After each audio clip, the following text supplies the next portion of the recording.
ओम नमो भगवते वासुदेवाय। ओम नमो भगवते वासुदेवाय। ओम नमो भगवते वासुदेवाय। नारायणं नमस्कृत्य नरं चैव नरोत्तमं देवीं सरस्वतीं व्यासं ततो जयमुदीरयेत्। नष्टप्रायेषु भद्रेषु नित्यं भागवत सेवया भगवती उत्तमश्लोके भक्तिर्भवति नैष्ठिकी। कृष्णाय वासुदेवाय देवकी नंदनाय च नंदगोकुमाराय गोविन्दाय नमो नमः। ओम ज्ञानतिमिरान्धस्य ज्ञानाञ्जनच्छलाकया चक्षुरुन्मिलितं येन तस्मै श्रीगुरवे नमः। श्रीचैतन्यमनोभीष्टं स्थापितं येन भूतले स्वयं रूपः कदा मह्यं ददाति स्वपदान्तिकम्। वन्देऽहं श्रीगुरोः श्रीयुतापदकमलं श्रीगुरून् वैष्णवांश्च श्रीरूपं सागरजातं सहगणा रघुनाथान्वितं तं सजीवं साद्वैतं सावधूतं परिजनसहितं कृष्णचैतन्यदेवं श्रीराधाकृष्णपादान् सहगणललिता श्रीविशाखान्वितांश्च हे कृष्ण करुणा सिंधु दीनबंधु जगतपते गोपेशा गोपिका कांत राधा कांत नमोस्तुते। तप्त कांचन गौरांगी राधे वृंदावनेश्वरी वृषभानुसुते देवी प्रणमामि हरिप्रिये। वंशकल्पतरुभ्यश्च कृपा सिन्धुभ्य एव च पतितानां पावनेभ्यो वैष्णवेभ्यो नमो नमः। जय श्री कृष्ण चैतन्य प्रभु नित्यानंद श्री अद्वैत गदाधर श्रीवासादि गौर भक्त वृंद। हरे कृष्ण कृष्ण कृष्ण हरे हरे हरे राम राम राम हरे हरे। हरे Krishna. So welcome back to the discussion of the continuation of the discussion of the topmost of all Vedic scriptures, the Srimad Bhagavat. The essence of all the Vedas are the Upanishads. The Upanishads are summarized in the form of Vedanta Sutra. Of course, Bhagavad Gita is also a summary, but in the form of sutras, the Vedanta philosophy is summarized in the Vedanta Sutras written by Vyasadeva. And the most authentic commentary on the Vedanta Sutras by the author of the Vedanta Sutra himself, Vyasa, is said to be the Srimad Bhagavad. This is mentioned in the Shastras themselves. Arthoyam Brahma Sutranam, that the Bhagavad is the Artha of the Brahma Sutra, of the Badarayana Sutras. So those who are desirous of understanding the ultimate conclusion of all Vedic instructions, the Vedas give knowledge at various levels, but those who are interested in the Parodharma, Savai Pumsam Parodharmo Yatho Bhaktir Adhokshaje. The Bhagavad begins by saying that ultimately the Parodharma, the ultimate transcendent religion, is that which helps us develop love for the transcendent Lord. What kind of love? Huh? Not just that love which is asking, but ahaituki apratihata yayatma suprasad. That love must be without a desire for material benefit, and and that love must be incessant, which is not that the love is there in the morning, disappears in the afternoon, appears for a few seconds during sunset, then disappears.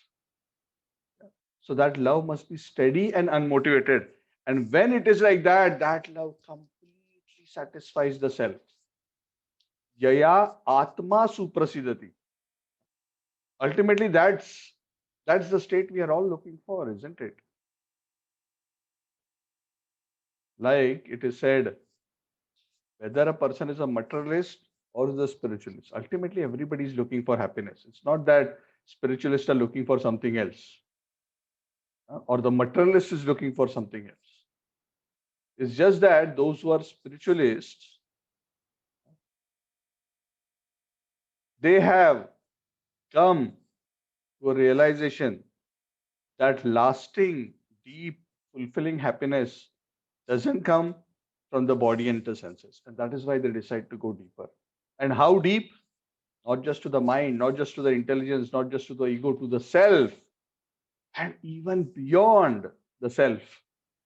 What do you mean beyond the self? To the super self, the source of all the selves. Savai pumsam paro dharmo. And that is why, what is that ultimate essential principle which sustains our very existence? That principle is to understand that we are eternally part and parcel of the Supreme Lord Purushottama. Savai pumsam paro dharmo. Yato bhaktir adhokshaje. That bhakti. And bhakti is not just about a sentiment. Srila Prabhupada often explains, bhakti is not just a sentiment that, one feels a little bit. It's not like when you watch a movie, sometimes you cry, you feel for the hero or the heroine, and then after the movie ends, everything is over. No, bhakti is about bhajan. And bhajan, many people understand bhajan as just singing for the Lord. Huh? Bhajan means actively cultivating a relationship based on seva, based on a desire to please, based on a desire to serve. And that bhajan is actually reciprocal between the Lord and his devotee. In fact, it's very interesting in the Bhagavad Gita. The Lord says that my devotees worship me and I also do bhajan of them. It's a very interesting verse. Maybe somebody can tell me what verse that is. A quiz. Bhagavad Gita, the Lord says that I also reciprocate and I also in a similar way reciprocate with my devotee. So that is the eternal competition. So that relationship is said to be the ultimate spiritual principle, the ultimate spiritual truth, and the ultimate occupation for the living entity, which will fully satisfy the self. That is what actually nourishes the very existence of the soul, because that is the very nature of the soul. If you remember when we discussed about the soul and why the soul exists, the scriptures say, Eko ham bahusyam. The Lord says, I am one, but I have expanded into many, many, many tiny parts and parcels. Why? Eternally expanded. Why? To increase his pleasure. So we are all part and parcel, just like sparks from the fire. Eternally. It's not that we lose our identity at one point. We're eternally existing. And being parts, what is the whole purpose of our existence? The whole intention of this existence of these separated parts is to have a loving relationship with our original source. That is what is known as Sanatana Dharma, our eternal nature or our eternal occupation. So very logically, if we want to become eternally happy, we have to do our eternal occupation. Yes. So basically, the basic principle is that if we act according to our dharma, in bracket nature, we become happy. Isn't it? You ask a small child to behave like an adult, very unnatural. You ask an adult to behave like a child, very unnatural. They can pretend for some time, but it's not resonating with their nature. It's not resonating with their personality. And that is precisely the problem of all living entities in this material world, because they are actually inside something else, but they're trying to resonate with a different frequency in this material world, trying to exploit and enjoy in this material world. How is it possible for a fish to be happy outside water? If a fish is placed outside water, doesn't matter what you give it. You may give him the best of food, the best of drinks, the best of comforts, best of entertainment, whatever that means for a fish. Will the fish be excited? No. The only thing that the fish can be thinking about is water, water, water.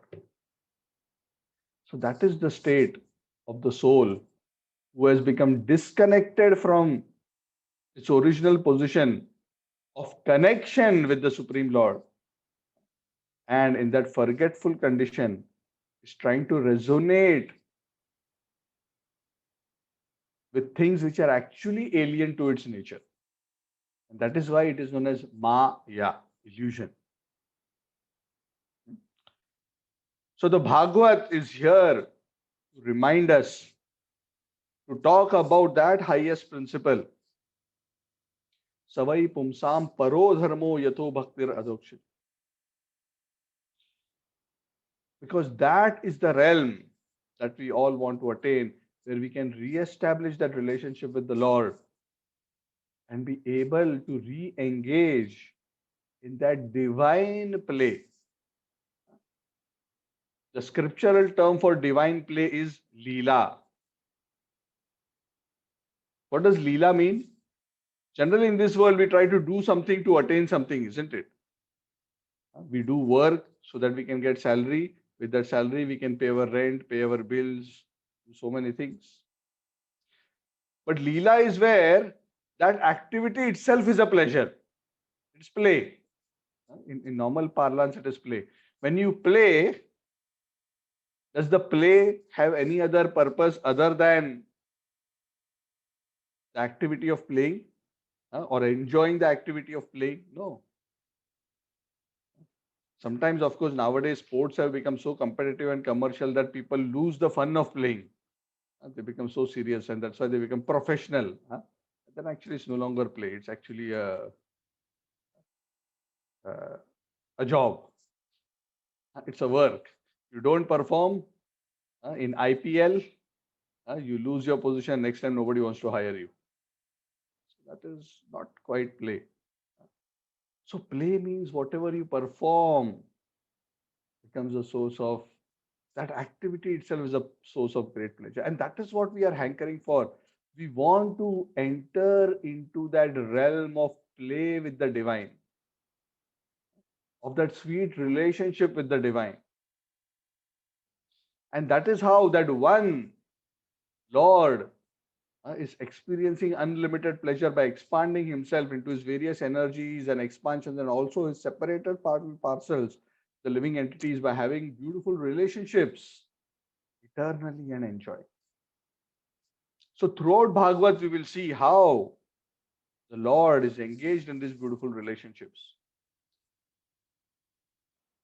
So right now, we are at a very interesting point in the Bhagavad.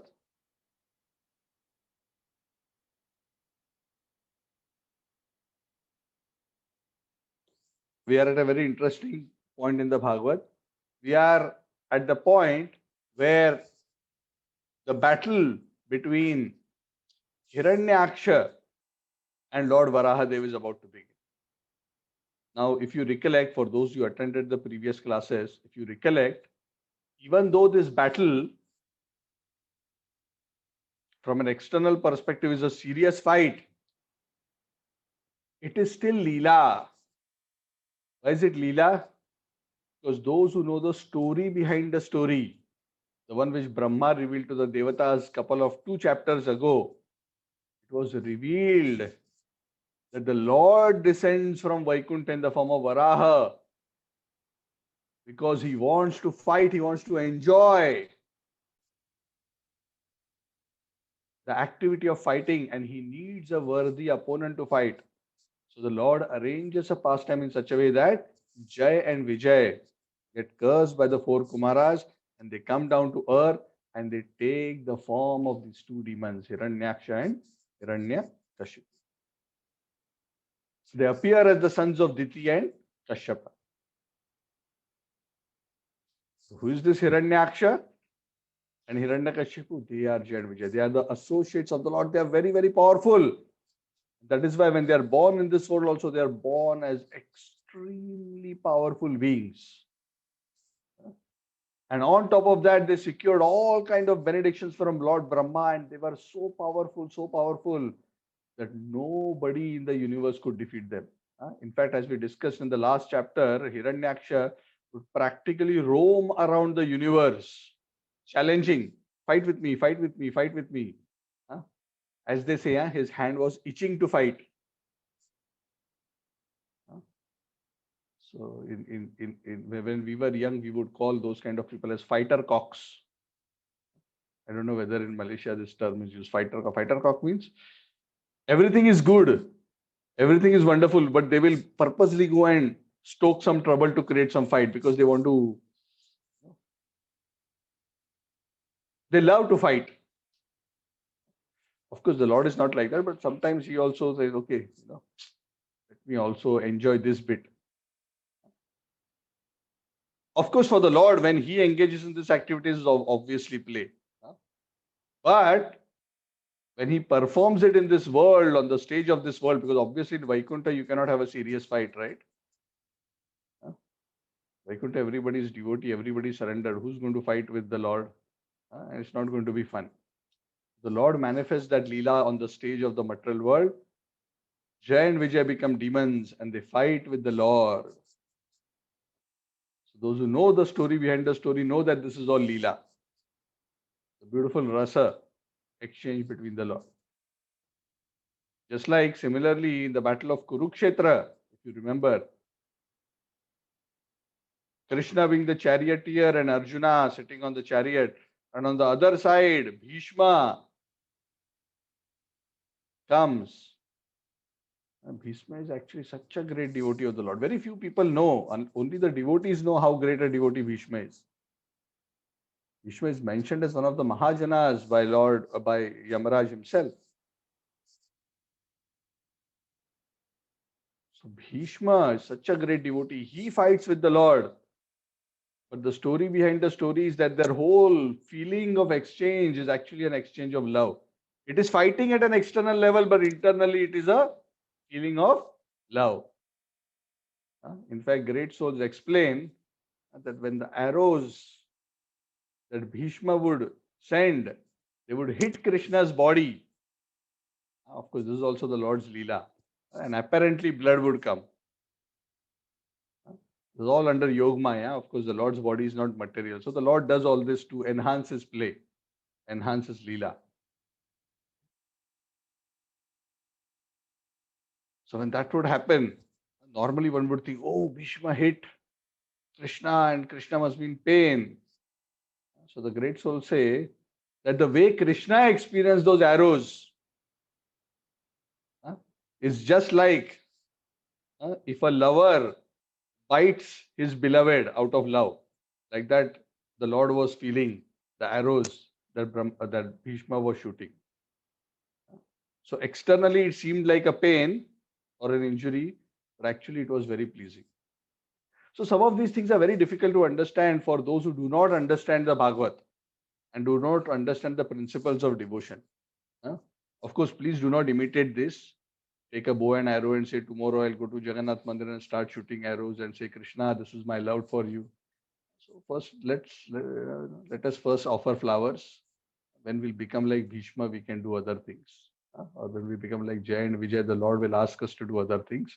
Right now, just let's be where we are and practically execute submissive devotional service to the Supreme Lord. These activities of the Mahajanas are not to be imitated. Their instructions should be followed. We should not imitate unless we are at the level of spiritual advancement like that. Otherwise, we simply commit offenses. Just because we hear the story of Shabri doesn't mean that, oh, we act and, we take a grape and we half taste it and say, Lord, it is good, please take it. These are not activities to be imitated. These are activities for us to understand that how the Lord ultimately looks at our intention.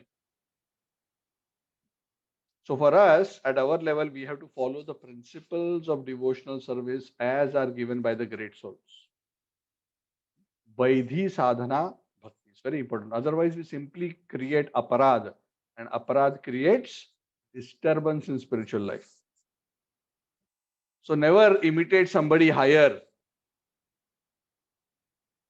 than ourselves. And Krishna gives this instruction in the Bhagavad Gita also. Follow your own duty. Do not follow the duty of somebody either higher than you or lower than you. Correct? Just like if you're a manager, behave like a manager. Don't try to act like a CEO or don't like to act like a security guard either. Both is a problem. You stay at your position and act the best on your position. Do it in a selfless way, and in a dedicated way. That is the teaching of the Lord in the Gita. Anyway, so let's come back. So there is this beautiful play going on within the universe. Hiranyaksha versus Varaha. And the background of the story is Varahadev Hiranyaksha has gone all over the universe. The Devatas would run away from their abodes when Hiranyaksha would come, because he would come with his mace and challenge, fight with me, fight with me. Nobody was any match. And like what we discussed in the last chapter, he finally goes into the water, goes to the kingdom of Varuna and begs Varuna, falling at his feet, mockingly, please fight with me, please give me the charity of fight.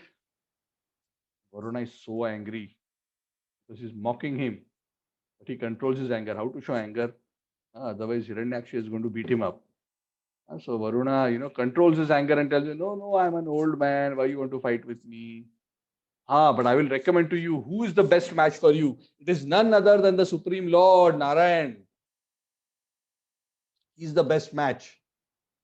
And he will strike you down and your dead body will be eaten by the dogs. And when Hiranyaksha heard that, he became very excited. Yes, this sounds like a worthy opponent. I must find this guy, this Vishnu, and fight with him.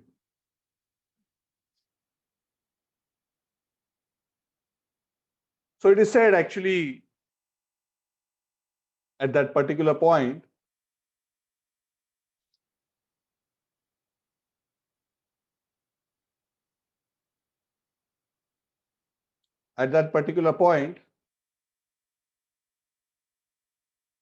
just give me a minute. Yeah. So chapter 18. Yeah, this is the battle. Of course, the following chapter is where Hiranyaksha was killed. So in chapter 18, it is described that when Hiranyaksha was trying to find Lord Vishnu, he was informed by Narada Muni. Narada Muni is always expert at passing the right information to the right person, because he's one of the key orchestrators of the Lord's pastimes. Some people, foolishly criticize Narada as if he's a troublemaker. But he's not a troublemaker. He goes and stokes the right characters in the story to make them play their role so that the Leela comes about in the way that the Lord wants. That is his role. He's not doing anything because he has some personal desire to attain. So he goes and conveys the news to Hiranyaksha.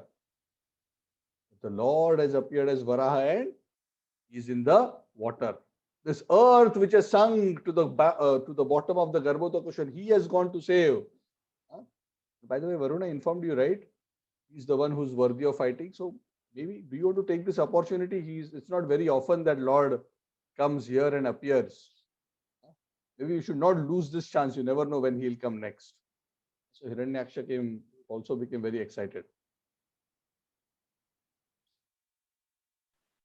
So he quickly, taking his mace, hurried to the depths of the ocean. And there he saw the all-powerful Supreme Personality of Godhead in his Varaha Roop, this beautiful transcendental form.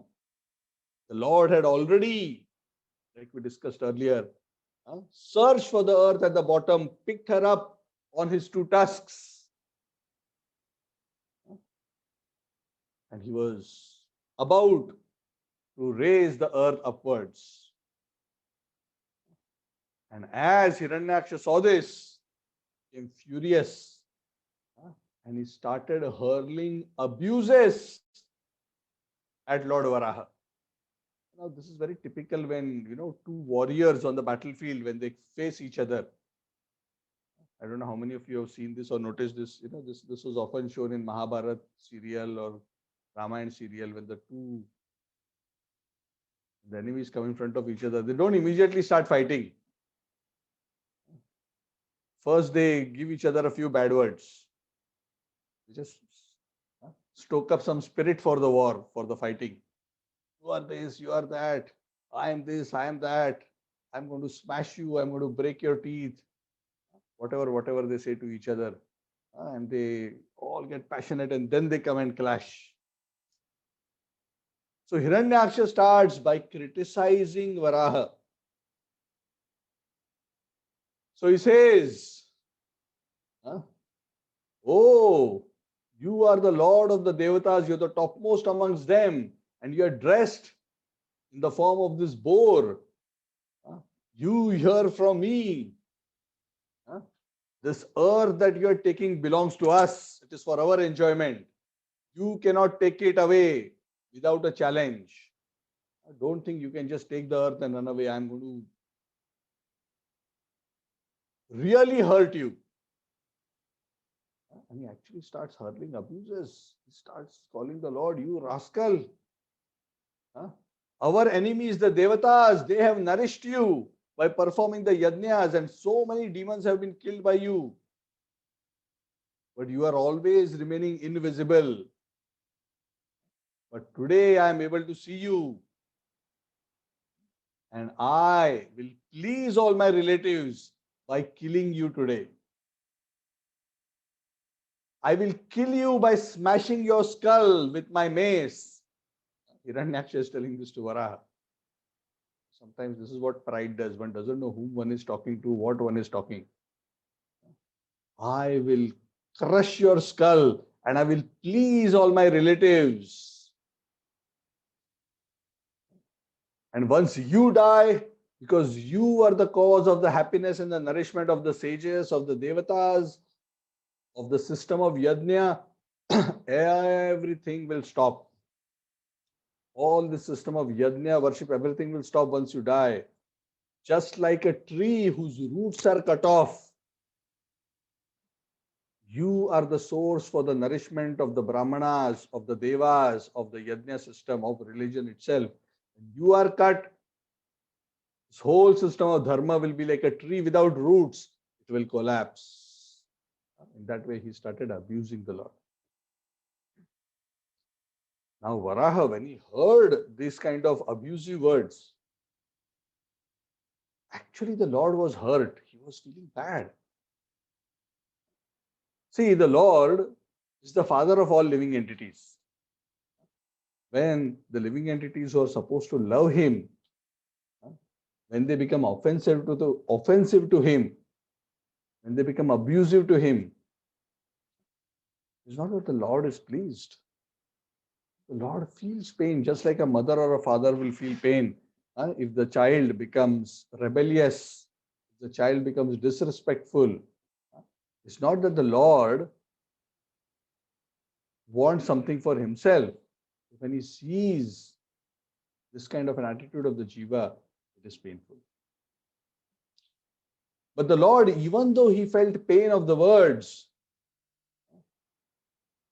because at that time the Lord had lifted the earth on his tusk, he was carrying the earth, the Lord decided to not immediately react to the words of Hiranyaksha, because he could see that as Hiranyaksha appeared on the scene and as Hiranyaksha was hurling abuses, Prithvi Devi, Bhumi Devi, who was on his tusks, she became fearful. Oh, Hiranyaksha has come. Now what will happen to me? I haven't been fully rescued yet. I am still on the tusk of the Lord. So the Lord was feeling kindness towards Bhumi Devi, because Bhumi Devi is his devotee. She is actually the Lord's consort. So the Lord did not want her to be disturbed, did not want her to feel fearful. So he controlled his anger against Hiranyaksha and continued on his way to rise to the depths of the ocean, upwards and upwards, to go towards the top of the ocean so that he can bring the earth outside the water. It is said, just like an elephant, when he enters into the water, sometimes an elephant is attacked by an alligator. Correct? Alligator, crocodile. Alligator, crocodile are different species, but Alligators are usually a little bit smaller. Crocodiles are bigger and more powerful. But alligators will sometimes come and grab the elephant's foot. But the elephant actually usually is very powerful. Even if the alligator grabs him, the elephant can literally pull the alligator out of the water. He can just walk off along with the alligator. He's so powerful. But if the alligator is accompanied by a female elephant, then the elephant will be a bit cautious. He will want to protect the female elephant and take her out first before dealing with the alligator. So similarly, the Lord wanted to place the Prithvi Devi up first before dealing with Hiranyaksha. So he rose out of the water. And as the Lord was rising through the depths of the ocean, holding Prithvi on his tusks, his divine tusks, shining, effulgent, very beautiful, demon Hiranyaksha was chasing him as if he was thinking that the Lord is running away. He was chasing him. The demon was also looking very fearful. He also had golden color hair. And he was abusing the Lord. Oh, you are so shameless. You are running away. I am challenging you to fight. Oh, you are such a shameless creature. See, again, even in this case, just like the Lord has displayed in many, many pastimes earlier, the Lord is always more concerned about the welfare of his devotee. He's not too bothered about what people say about him. The same thing happened when in Krishna's Leela, the Lord was challenged, but he still left the battlefield as if he was running away. And that is when he became famous as Ranchod. He said, the Lord went away from the battle and this demon was chasing behind him. The demon was thinking that the Lord is going out of fear, but the Lord was more interested in going and attending to Rukmini, who had sent a letter. The Lord was more keen in dealing with the devotee and taking care of the devotee rather than bothering about the insults of the demons. That is the Lord's nature. Sometimes he doesn't even bother about his own name and his own reputation. And that quality of the Lord itself further enhances his reputation. Bhakta Vatsal. And that is why the Lord is known as, amongst his so many unlimited qualities, the Lord is also known as fully reliable and dependable. It will never happen that the Lord will say, no, I wanted to come to help you, but what happened? Suddenly somebody insulted me, on the way when I was coming. Then I had to deal with him. Sorry, I had to, what to do? He insulted me. I had to deal with him. For the Lord, all these things don't matter. That's why Krishna says to Arjuna, Arjuna, please declare it boldly. Name bhakta pranashyati. My devotee is never destroyed. I always protect him. For me, my devotee is priority number 1. I am priority number 2 for myself. I give higher priority to my devotee than to myself. That is my nature. That is my vow. So boldly declare Arjuna, Name bhaktaha pranashyati. So here also the Lord wanted to make sure that Prithvi is not feeling threatened. She is not feeling fearful. Of course, it's not that anything would have happened to Prithvi Devi. Even if the Lord would have fought with Hiranyaksha with the earth on his tusk, but maybe she would have felt so much anxiety. The Lord didn't want to put her in that anxiety. Of course, the Lord can manage everything.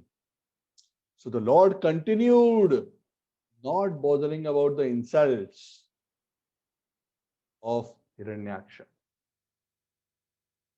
Finally, the Lord arose out of the water. The Lord placed the Prithvi on the top of the ocean, Garbhodak ocean, and he invested into her his own potency by which she can float so that she doesn't sink back into the bottom of the ocean. And at that time, as this was happening, Brahma and all the devatas had gathered there. Oh, now, climax scene is there. Now this is the time to watch. Show time, prime time. So everybody is gathered. Yeah. Breaking news: Hiranyaksha versus Varaha. Yes. Right now in front of each other on the top of the Garbhodak ocean. So all the devatas assembled, headed by Brahmaji. And Brahmaji, the leader of the devatas, was addressing the Lord and glorifying him. In fact, the devatas were showering flowers on the Lord. And as this was happening, Hiranyaksha was chasing in pursuit. He hadn't given up. As the Lord arose from the water, Hiranyaksha was in hot pursuit with his mace. And he was also trying to hit the Lord in various ways. Of course, the Lord was feeling his piercing words. But the Lord tolerated. At this particular point, after the Lord had placed the earth safely, the Lord turned back to Hiranyaksha. Now, this part is done. Bhumi Devi is happy. She is peaceful. Okay, now let's talk. So, what were you telling me? Now let us talk. Until that time, the Lord didn't want to engage in that verbal duel. But then he turned towards him. The Lord also, because he wanted to be in that fighting spirit, the Lord also showed a mood of anger and fierceness towards Hiranyaksha. So he tells Hiranyaksha, yes, you are calling me a lowly creature of the jungle. Yes, I am a creature of the jungle, but creatures like us are hunting for dogs like you. So he calls him like a dog, I'm hunting for you. People like me, I am beyond death. I have no fear, but you are mortal. You are bound by the laws of death. And you are such a fool. Do you know what you are indulging in? Yes, I have taken Prithvi Devi. I have grabbed her from you. But I will not give her up. And now that you have come to challenge me, yes, I am willing to face you. Don't think that I intend to run away. So let's sort this matter out between both of us. So you have been speaking so many things, oh Hiranyaksha, that you will kill me, you will do this, you will do that. Don't give all this empty talk. You want to actually please your relatives? You want to make them happy? You are the leader, you are the commander of so many powerful demons. So stop all this talking business. Those who are real Shurveer, those who are really powerful, their weapons will speak. So you come and duel with me. Let's see. A person who's simply proud and speaks but is unable to fulfill his promises, nobody respects him. So you are speaking big, big things, but can you deliver? You're saying you will smash me, you will crack my skull, you will do this, you will take my blood and you will satisfy your relatives. You're simply talking empty talk. Let us see if you can fulfill your promise. So like that, the Lord as well as the demon were having a very wonderful exchange. Of course, deep inside, while all this fighting was going on, the Lord is enjoying all this. Because please understand, deep inside, the Lord is playing Leela with his very dear devotee. He's enjoying to fight. Yes? Isn't it? If you remember, sometimes as children, even as small boys, sometimes brothers or friends, they fight with each other. And sometimes they'll hit each other also in their fighting, and there'll be some pain. But both of them enjoy in the fighting. So this is that kind of a fight. Of course, from the perspective of the material world, from an external perspective, oh, this is world war. This is a very serious fight. From the perspective of the Lord and his devotee, the reality is totally different. So the Acharyas explain that there was this beautiful exchange that we just discussed. I have briefly summarized between the Lord and Hiranyaksha. Now, the Acharya has explained that even though the Hiranyaksha hurled abuses at Lord Varaha, and Lord Varaha reciprocated those abuses by throwing back another set of words at Hiranyaksha. All these words, even though apparently are abusive words at an external level, the great souls have interpreted and given a deeper meaning of these words. Now, I'm not going to get into all the technicalities of this, but the Acharya has explained that when Hiranyaksha was actually criticizing and abusing the Lord, the same words that he used for abusing the Lord, the same Sanskrit words can be interpreted in a different way to have a meaning of glorification of the Lord. You understand? So he's abusing,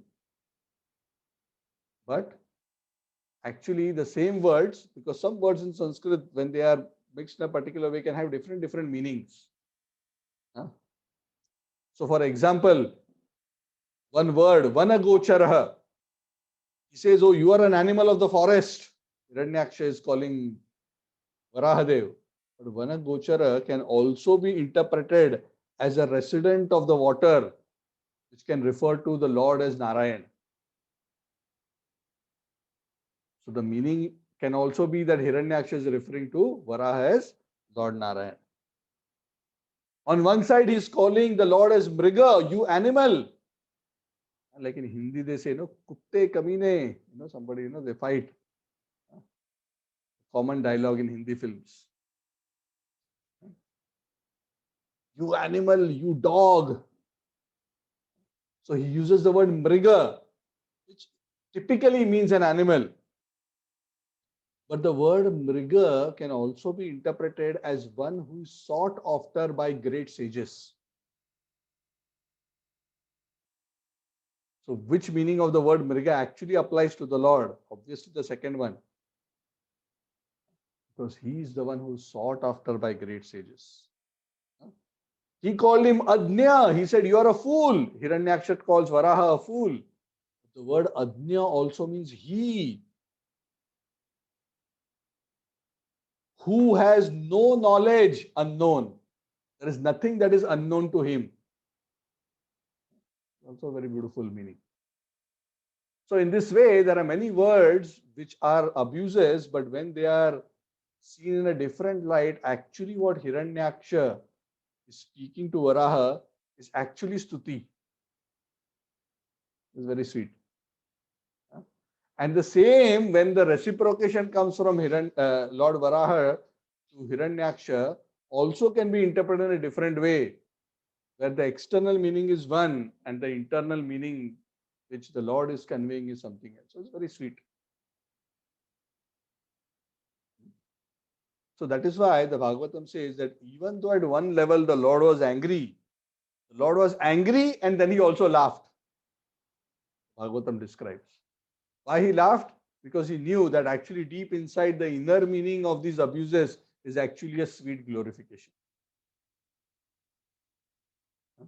So that is the way of the great souls. That is the way of the Lord and his intimate devotees. We may not always be able to understand. That is why when two great souls fight, the scriptures suggest don't go and meddle in between. You don't understand what is going on at a high level. Don't go and meddle and try to act smart. Don't try to take sides and say, oh, he's right. Oh, no, you are wrong. And this is not just about the Lord and another devotee, but even between two great devotees. Sometimes we see there is a conflict, there is a disagreement, there may be a verbal duel. So it is said only fools rush in where angels fear to tread. So when two great souls are dealing with each other, ordinary people like us should be careful to not jump in, because sometimes we just do not know what is going on. And we will get ourselves into trouble. They will be having a good time at a totally different level of spirituality. So that was the beautiful exchange between the Lord and Hiranyaksha. So then the pastime continues. And it is described that when this demon Hiranyaksha was challenged by the Lord like this, he became very angry and agitated. He was trembling like a cobra who has been challenged. Fight. He was, like almost like hissing in anger. All his senses were full of anger, full of wrath. And he jumped up with his mace. He couldn't control it anymore. And he dealt a very powerful blow on the chest of Lord Varaha. But the Lord is also very expert. The Lord very elegantly and deftly moved to the side and he missed the blow from Hiranyaksha. The Bhagavatam says, just like a yogi escapes death, in the same way, Lord Varaha escaped from the mace attack of Hiranyaksha. And then the Lord took his mace and he tried to strike hard on the right side of the brow of Hiranyaksha. Just as it was about to hit Hiranyaksha, very skilled, he came and he stopped the mace of Varahadev. Now you must get some idea why the Lord chose Varahadev. Chose Hiranyaksha, chose Jay and Vijay to come down. Because if the Lord is striking with his mace, do you think anybody else could have withstood that impact? So when the Lord fights, he needs somebody of that caliber who's from the spiritual world and with immense unlimited powers comes down to the earth to play that role. Of course, ultimately, even the residents of Vaikuntha are not a match for the Lord, but at least they are of the stature who can at least play that role. So Hiranyaksha also managed to maneuver himself in such a way that with his own mace he protected. Then both of them got into a massive fight. They were pounding each other with their maces, jumping around, missing each other's blows. It was a very, very beautiful spectacle. And that beautiful spectacle, actually, both were hitting each other's bodies. And both of them sustained injuries in their body. It is said both of their bodies, Hiranyaksha and Varaha, were bleeding. And as blood was coming out from the bodies, and as they were smelling the blood from their own bodies, they were getting even more excited in their fight. Now, typically, those who are Kshatriyas, those who have a fighting spirit, when they are hit and blood comes, when they see the blood, they get even more excited to fight. And those who are not Kshatriya spirit, when they see blood, they will run away. Yeah. So both Hiranyaksha and Varaha, because they are in so much of this fighting spirit, they were getting very excited by seeing the blood and by smelling that blood. And they were doing all kinds of maneuvers, as if there were two bulls fighting for the sake of a cow. Who's the cow here? The earth is compared to a cow. Both of them wanted dominance on the earth. Of course, one wanted dominance for his own enjoyment, and the Lord, of course, wanted to protect the earth. The earth is also known. The go, the word go is used for a cow. The go is also used for land or earth. As this terrible fighting was happening, very fierce yet very beautiful, Brahmaji was there along with all the devatas. He was watching all this, of how the Lord was fighting so hard to protect earth from this terrible demon. That time the Lord Brahma became a bit worried, because he was saying, this fighting is going on and on and on. What is this? Actually, the Lord was just playing with Hiranyaksha. The example is given just like sometimes in a village, children, they'll catch a snake, they'll catch him by the tail, and they'll leave him. He'll run, then again they'll catch him, and then play with him for some time before they actually kill him. Sometimes lions, tigers also do this.